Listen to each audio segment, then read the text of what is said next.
Today, I'm addressing so many of you young people who are just about to start and embark on your postgraduate education and management. I'm sure a lot of you are coming into this course with a lot of dreams, a lot of aspirations. You come from diverse backgrounds, diverse family backgrounds, diverse cultures, maybe diverse languages, diverse uh, religions.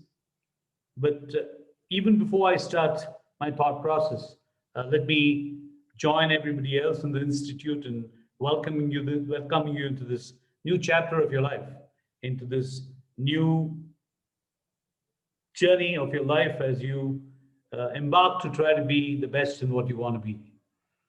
I also want to thank the director of the school and the management for the opportunity to share my thoughts. And as I was saying, each one of us in this call today are diverse. We are so different from each other. We are very unique individuals. We're very unique people. We come from unique backgrounds, unique cultures, unique languages, unique religions from all parts of this great country. But then if you ask oneself, what is it that is common to all of us? And if this was an interactive session, I would have asked this more as a question and waited for you to give me an answer.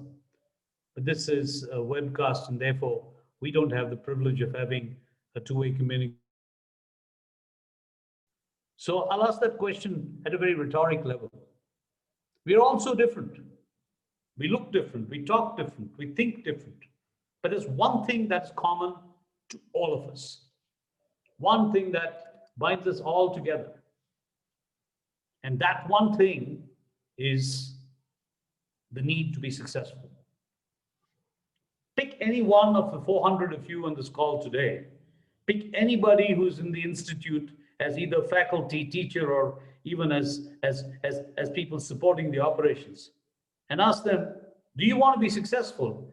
You'll find it very difficult to find even one person who says, no, no, no, no. Actually, I work very hard, morning to night, wanting to be a failure. That's not happening. Because all of us want to be successful. As somebody said it very nicely, nobody goes to work in the morning wanting to fail. Nobody goes to college in the morning wanting to be the last in the class. We all get up, we all strive to be successful. For the next 20-25 minutes, as I share my thoughts with you, my thoughts are going to be around that simple word called success.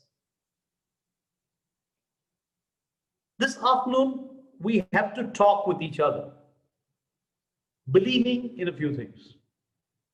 Believing that in this webcast, believing that in this batch that has been recruited into the Institute in 2020, we got to believe that in this group of people,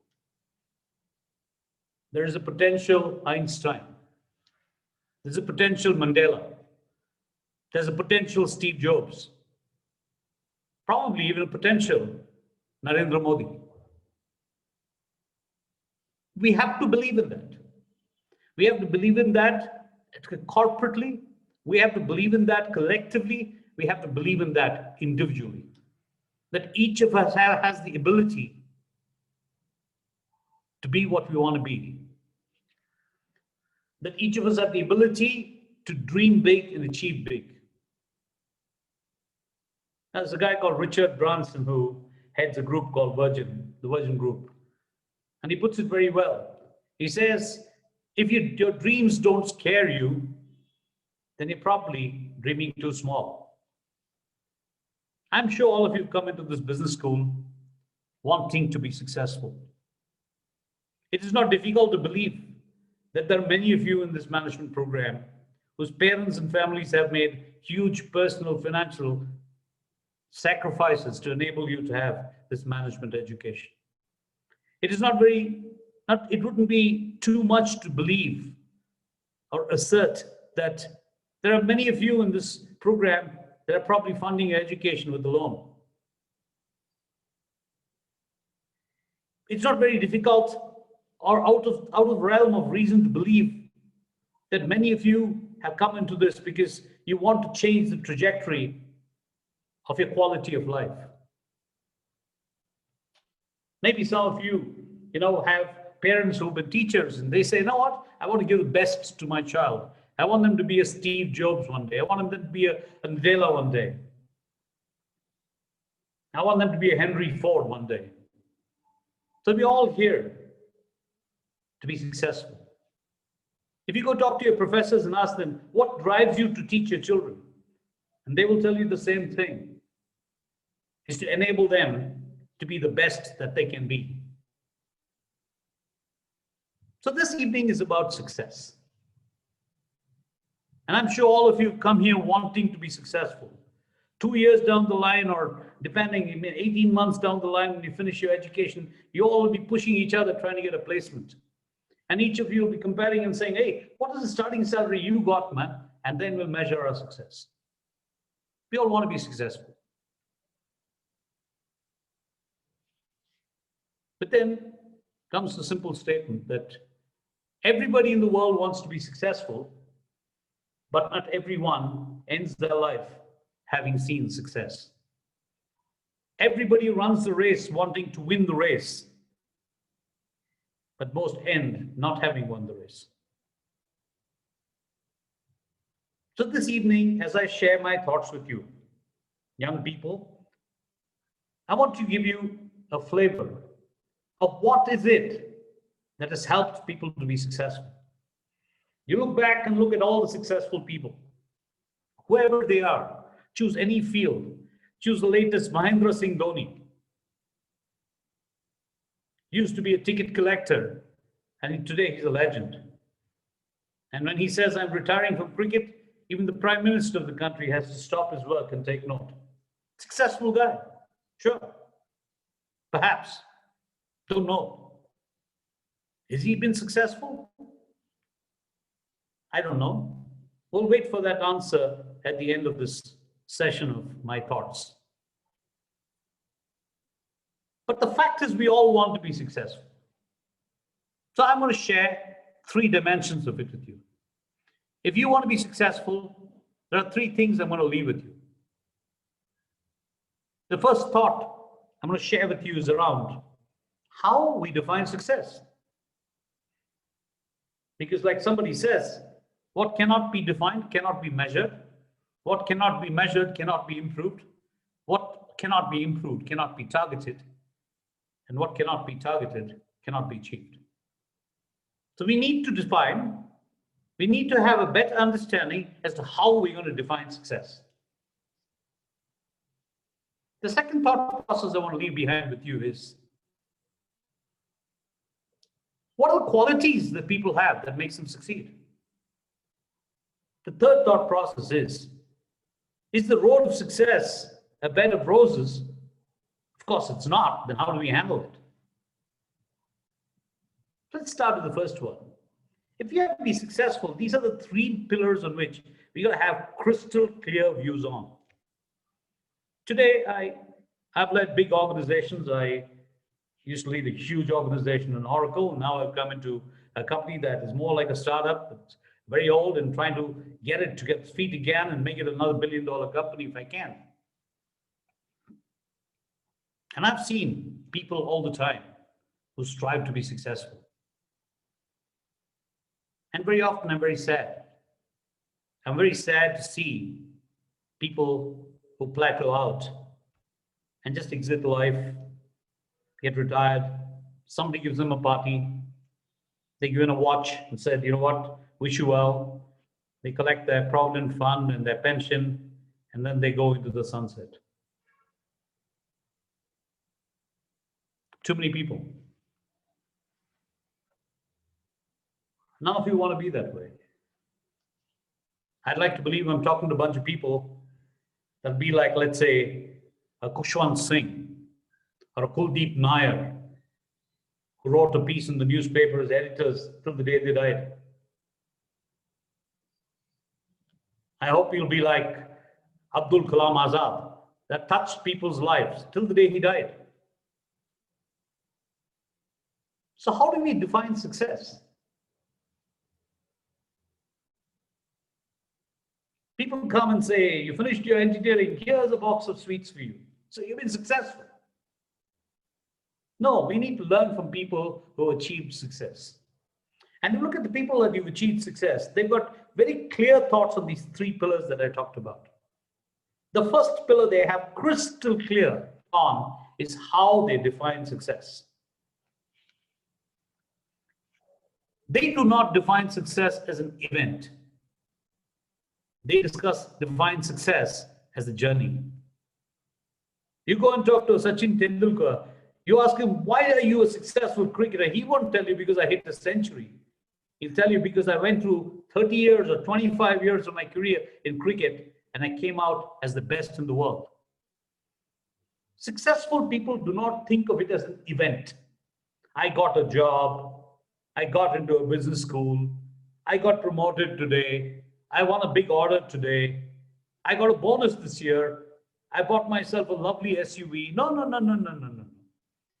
I'm not saying we shouldn't celebrate these milestones. Don't get me wrong. But we can't call them success. We can call them the milestones on the road to success. Truly successful people, therefore, think of success as a journey, not as an event, not as an immediate and tangible outcome, but they're very clear in their head that success will only happen over time. I want to leave this thought in your young minds as you embark on this management education. Is it really true, you may say? Edwin, you know what? This is the world of instant gratification. You come from an old generation. You don't understand. In this current age and this current time, success is about immediate, tangible benefits. Okay, fair enough. Let's look at history and see whether what I have put in front of you as an assertion that success is a journey. It's not an event. Success happens over time. And there are youngsters, and I've got 3 of them in my own family. One was 31, and the youngest in my house is 15. And they will say, Dad, you're old-fashioned. Success is an event. Success is here and now. I said, okay, let's look at history. Let's talk about a gentleman called Winston Churchill. Winston Churchill is the man who saved the world from Hitler, the Prime Minister of England. He led the free world in the Second World War. And today we owe freedom in some dimension. We owe it to this young man, this man called Winston Churchill. Let's look at his life. Winston Churchill had a challenged childhood. His mother and father more or less left him alone. They in fact marked him as he was part of a royal family, and they said this guy will never be successful. In fact, they gave up on him when he was 11. History tells us he was absolutely scared of school. But then he surprised everybody when he became a member of parliament at 27. Not at 72, at 27. One of the youngest members of parliament. He became a minister at 32. Then what happened? He was the minister called the First Lord of the Admiralty. The First Lord of the Admiralty means the head of the British Navy. Huge position. What happened? What happened is he was a complete failure in that job. He caused a lot of bloodshed. He lost many wars with this decision. He was fired. He was removed. But he became a minister at 32 and he failed. People gave up on him. They forgot about him.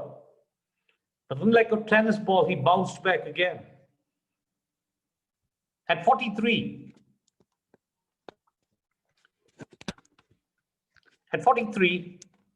he surprised everybody again. He now became the Lord of the Exchequer, what's called in the British terminology as finance minister. People applauded and said, man, he's back again. He's finance minister. What did he do?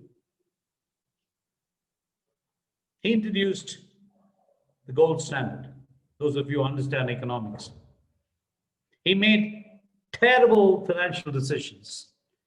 He drove Britain into recession. Fired again. Failure as a child prodigy at 27, minister at 32, failed, fired. Finance minister at 43, failed, fired.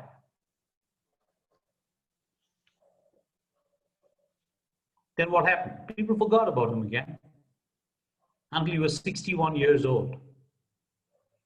When you're 61 years old and the world was on the brink of defeat against the Nazis, Hitler was in France just a channel away from invading Great Britain.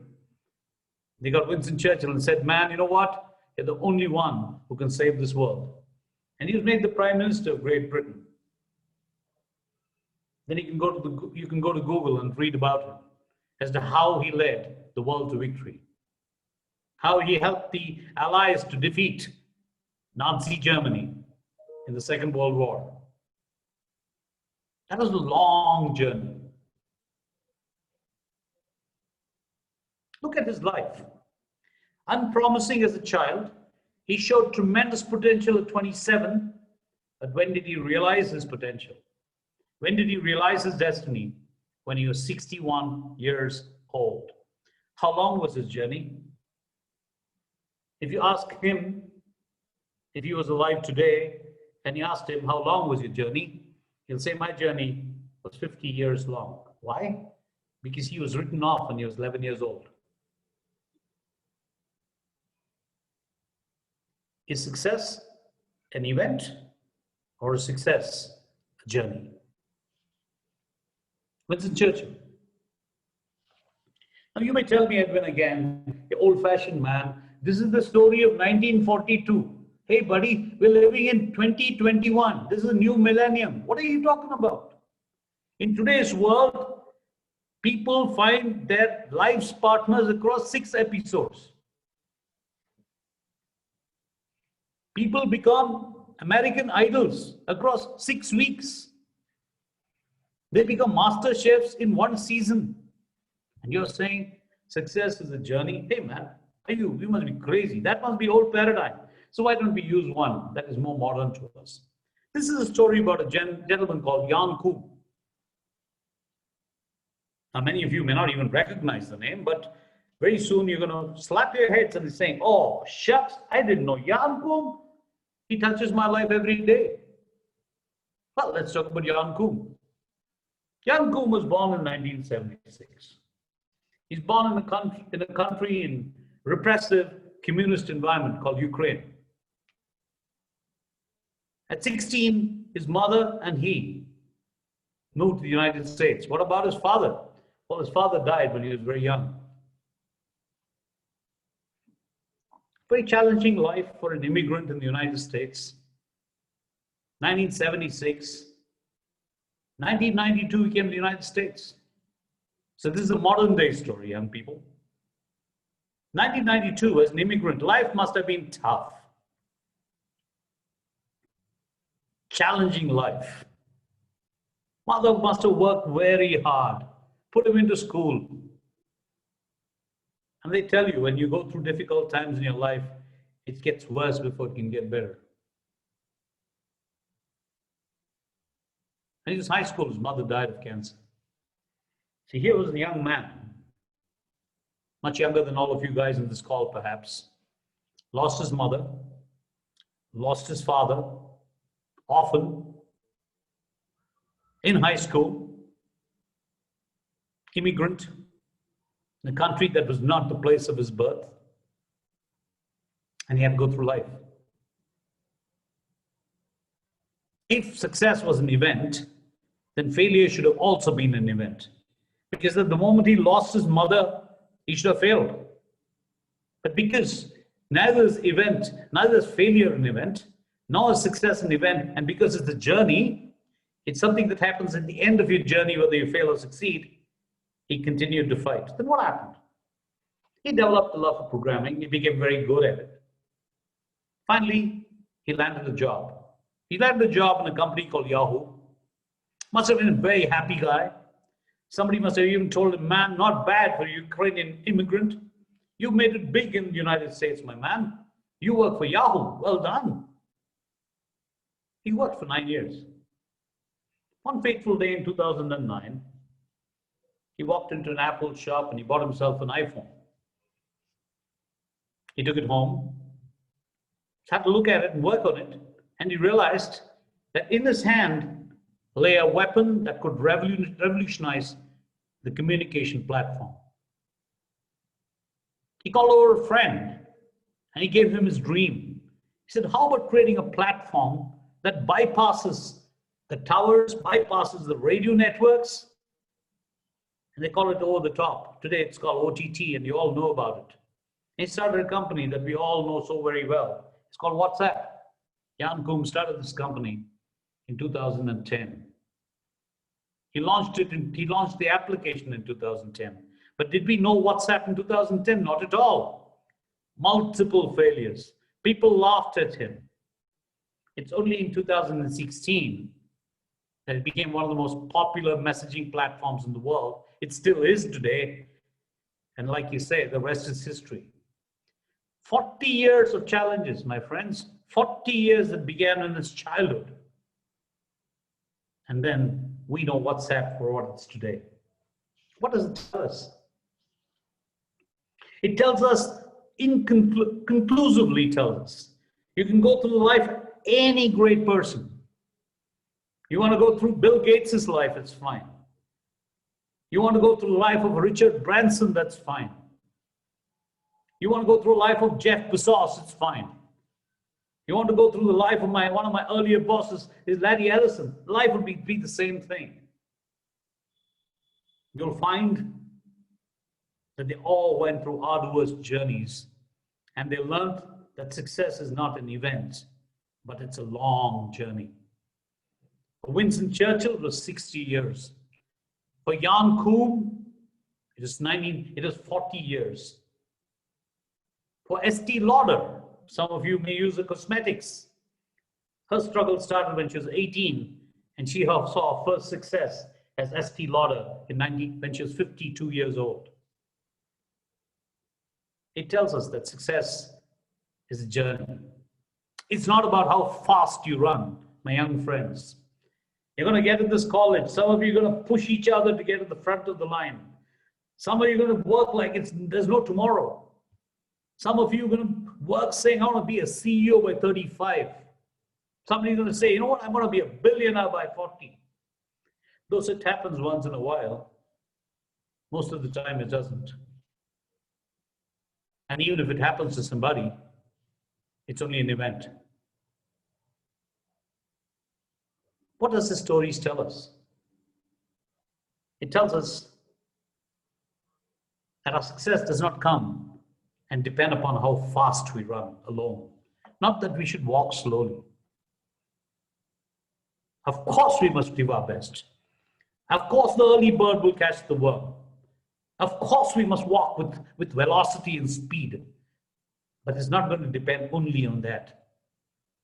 It's going to depend upon how long we last. How successful you and I are going to be is not going to be less defined by how fast we run. It's going to be defined more by how long we last. Therefore, as you prepare yourself through the business school, don't ask yourself this question, how do I prepare myself to succeed? Don't ask that question, because that question will take you straight to hell. It'll make you unhappy in your lives. It'll make you unhappy inside your mind and your heart. And more than that, it will not help you to be successful. You will burn out. You will get frustrated. You will think life is not fair. And you may even give up. Don't ask that question. How do we succeed? My request is to the professors is don't ask that question. How do we succeed? Instead, ask yourself a question. How do I go through business school in order to develop the capabilities that can allow me to last long? Life is not a sprint. Life is a long distance race. We have to focus, change our focus from building ourselves to succeed to building ourselves to last. This is true for individuals, it is true for society, it's true for countries, it's true for corporations. That was pillar number one. How do we define success? Pillar number two is,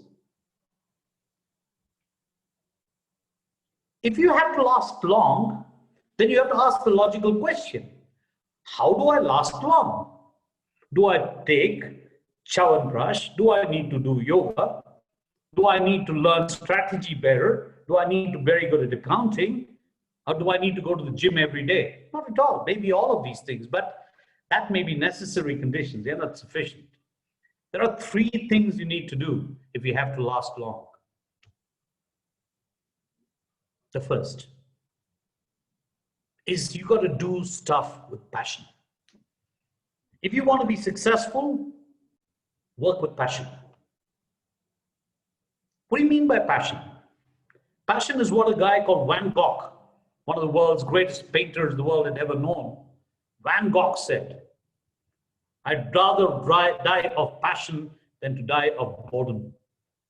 How do you define passion? People say, Edwin, how can I be passionate about what I do? How do I know I'm passionate about something? Well, I have a simple answer for them. If you can ask yourself this question, will I do it for free? Then you have passion.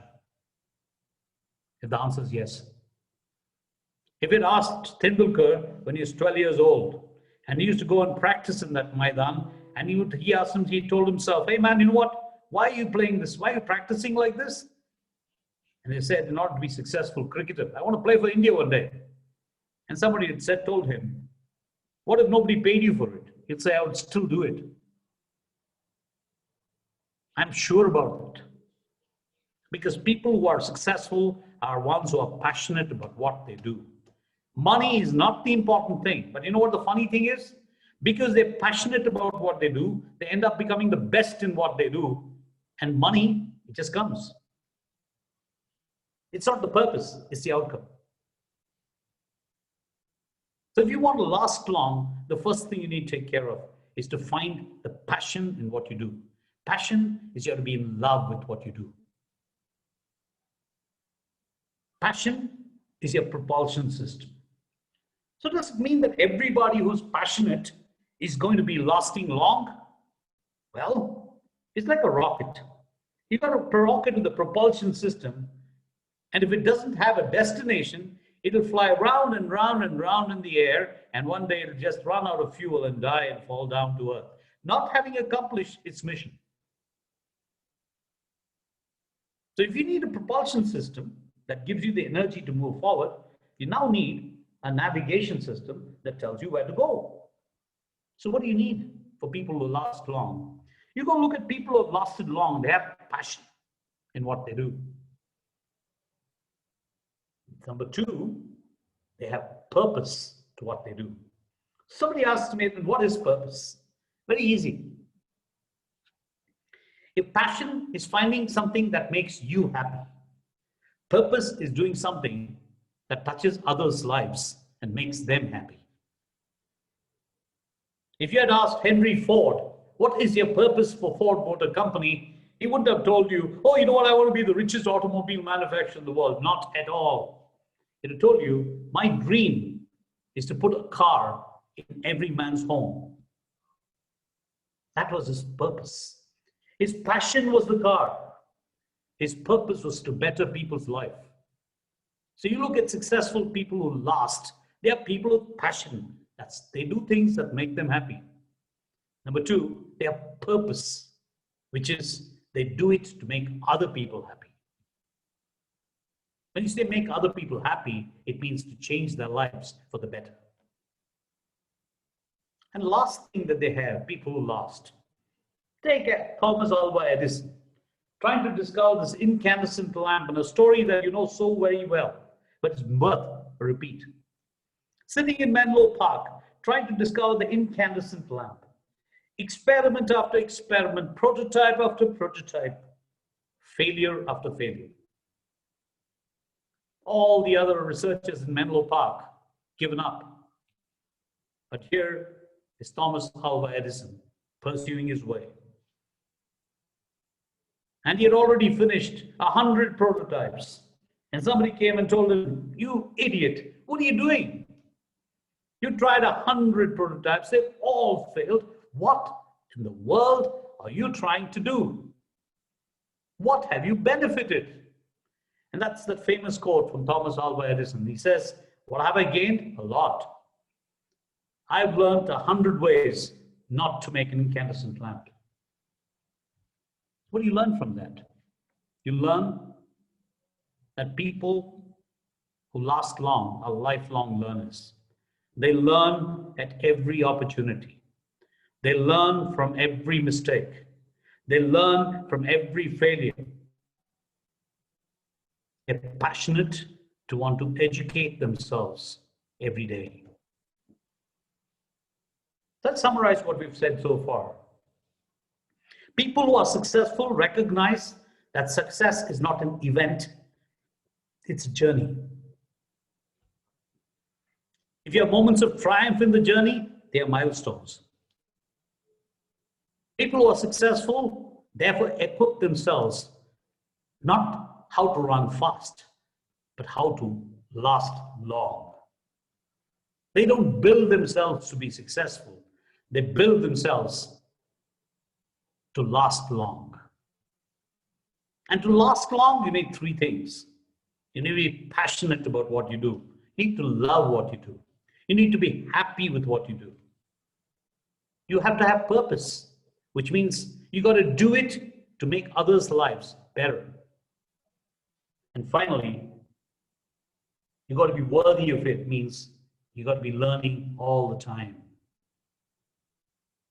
Finally,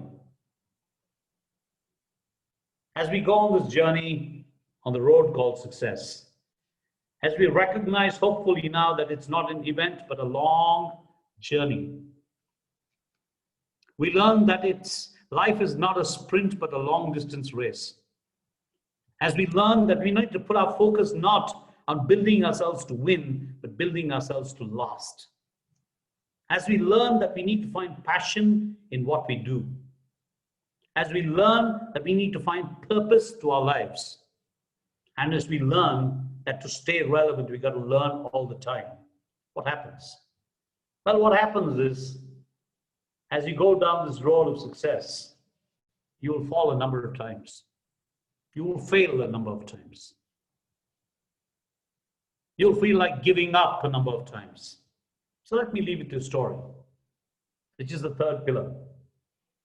And this is a story written by a gentleman called Robert Fulghum, who wrote a nice, lovely book. If you get a chance to read it in your library, and if you don't have it in your business school library, you should buy one. You should buy a few copies for everyone to read. The name of the book's called All I Needed to Know, I Learned in Kindergarten. The name of the author is Robert Fulghum. He says everything we need to learn, we finished learning already in kindergarten, and then we spend a lifetime relearning it again. And it tells this beautiful story of him walking in a park one evening, and he saw this beautiful skating ring, an ice rink, with a number of young people skating on a beautiful evening. And he noticed particularly one young lady, very young lady, young girl, little one, was skating like a champion, skating with grace, skating with beauty, skating with balance and poise. And he was fascinated as how a little girl of her age could skate so well. He waited till she finished, and when she came out of the ring, he asked her, "Young lady, good evening. How did you learn to skate so well?" And pat came the reply, as it would only from a child, full of innocence and honesty. She said, "By learning to get up when I fall." I want to leave you with that thought. That yes, you can look at success as a road, a long road.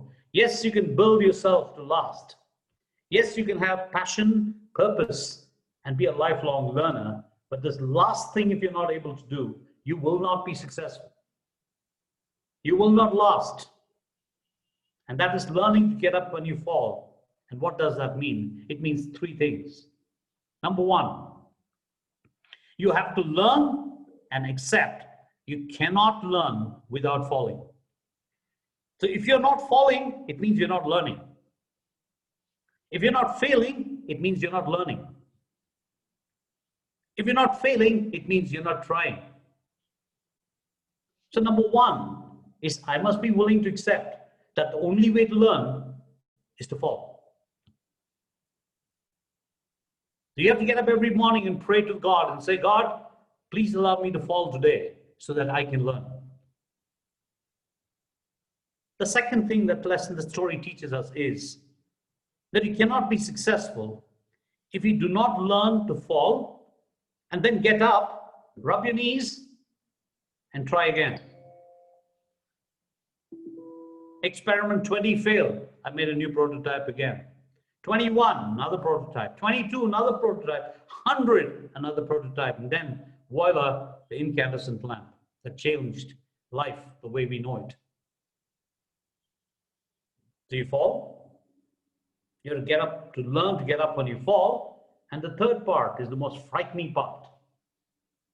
You have to learn to fall. You have to learn to get up when you fall. And you got to try again, knowing you may fall again.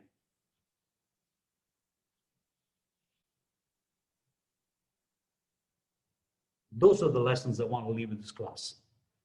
Those are the lessons I want to leave with these young people. Number one, success is not an event. It's what happens at the end of a journey. Succeeding is not about building yourself to be successful. It's about building yourself to last. If you have to build yourself to last, you got to be having passion in what you do. You got to have purpose to what you do. And you got to be a lifelong learner. And finally, you got to embrace the reality of life that the only way you can be successful is if you fall. Fall again and fall yet again, but learning to get up when we fall. Leave you with this thought of Albert Einstein, who said, strive not to be a success, but rather strive to be of value to others. Thank you very much for this opportunity to have shared my thoughts with you. I hope you remember some of these things for the rest of your life. I hope that this will be a guiding light to you as you go through this beautiful education that you all are bound to enjoy. And I wish each one of you tremendous success in your journey of life. God bless you all, and thank you very much.